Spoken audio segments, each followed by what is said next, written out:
நம்முடைய முத்தரசன் அவர்களும் குறிப்பிட்டு சொன்னார், மற்றவர்களும் எடுத்து சொல்லியிருக்கிறாங்க. நாட்டில் எனக்கு எத்தனையோ ஏராளமான பிரச்சனைகள் இருந்துட்டு இருக்கு. ஒரு பக்கம் மின்வெட்டு பிரச்சனை, இன்னொரு பக்கம் டெல்டா மாவட்ட விவசாயிகளுக்கு போயிருந்த நேரத்தில் தண்ணீர் கட்டுவிட முடியல அப்படிங்கிற சூழ்நிலை. நீங்கள் ஒன்று எதையும் பார்க்கணும். 2021 பிறகு 5 வருஷம் ஆட்சி கொண்டிருந்த போது ஒவ்வொரு ஆண்டும் ஓராண்டும் தோறாமல் நாம் பெற்றனை குறித்த நேரத்தை கொண்டு திறந்து வைத்திருக்கிறோம். அதுதான் நம்முடைய ஆட்சி. ஆனால் இதையெல்லாம் எடுத்து சொல்லி எதிர்கட்சியுடைய தலைவராக இருக்கக்கூடிய நம்முடைய உதயநிதி அவர்கள் விளக்கமா விரிவா சட்டமன்றத்தை பேசி இருக்கக்கூடிய சூழலெல்லாம் எடுத்து சொல்லி அதன் மூலமாக முதலமைச்சர் அவர்கள் பதில் சொல்ல வேண்டும் என்று கேட்டிருக்கார். ஆனால் சட்டமன்றத்தில் முதலமைச்சராக இருக்கக்கூடிய என்ன பதில் சொன்னார்? எங்கே காரணம்? உங்க அப்பாவை காரணம் இதை சொல்லி இருக்கிறார். அப்பா அங்க கேட்டாதீங்க, மக்கள் மனசை பைசா.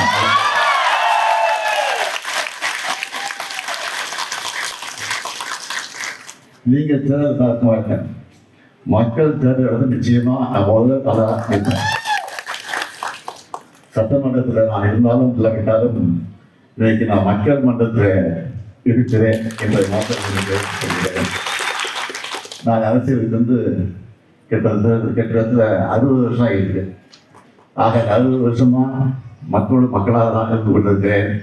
ஆட்சி இருந்தாலும் இல்லாவிட்டாலும் நாட்டு மக்களுக்காக பணியாற்றக்கூடியவர்கள் தான் திராவிட முன்னேற்ற கழகத்தை சார்ந்திருப்பதை எடுத்து சொல்லி ஒவ்வொரு மாவட்டத்திற்கும் நான் முதலமைச்சர் ஆகின்ற போது நாளைக்கு சென்று ஆய்வு நடத்தி, இன்னும் சொல்றேன், நான் முதலமைச்சர் இருந்த போது 5 வருஷத்துல நான் நடத்தின மாதிரி ஆய்வு கூட்டம் எந்த முதலமைச்சரும் தெரியும்.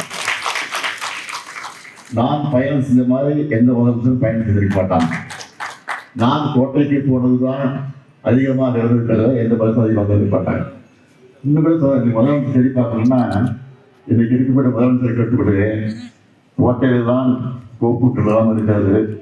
ஆக அந்த கோப்புகளை எடுத்து பாருங்க, அதில் கையெழுத்து போட்டுருவேன். மு.க.ஸ்டாலின் அதில் கையெழுத்து பார்க்க அவசியமே இல்லை.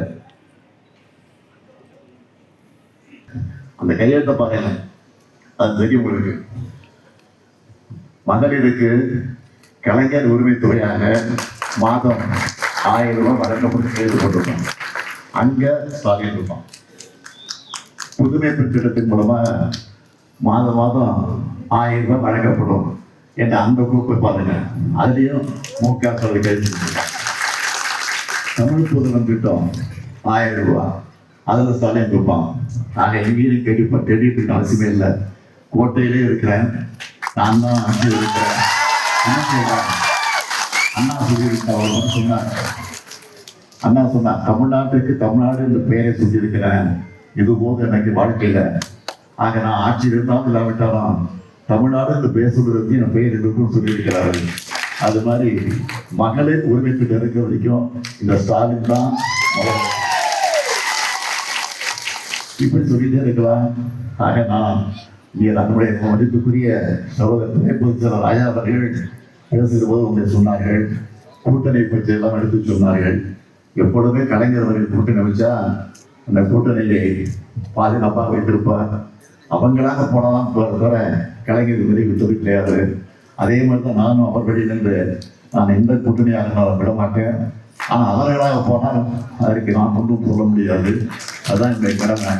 ஆனால் இந்த கிடைக்கூடிய மக்கள் எல்லாம் கூட்டணியே தேவையில்லை என்றுதான் சொல்லி கொண்டிருக்கிறார்கள். நிச்சயமாக அதையும் நாங்கள் விரைவில் பரிசீலிப்போம் என்று சொல்லி மனக்கோலம் இருக்கக்கூடிய மணமக்கள் வாழ்க்கையில் எல்லாம் நன்மையில் பெற்று சிறப்போடு வாழ்ந்து புரட்சிக்க வேண்டிய பாவேந்தர் பாரதிதாசன் எடுத்துக்கு இருக்கக்கூடிய வீட்டிற்கு விளக்காய் நாட்டிற்கு தொடராய் வாழுங்கள் என்று வாழ்த்துகிறேன். அதே நேரத்தில் மனக்கோலம் கொண்டிருக்கக்கூடிய மணமக்களுக்கு அன்பான வேண்டுகோள், உங்களுக்கு பிறக்கக்கூடிய குழந்தைகளுக்கு அழகான தமிழ் பெயர்கள் சூட்டுங்கள் என்பதை மாத்திரம் இடைவெளியிலே நன்றி.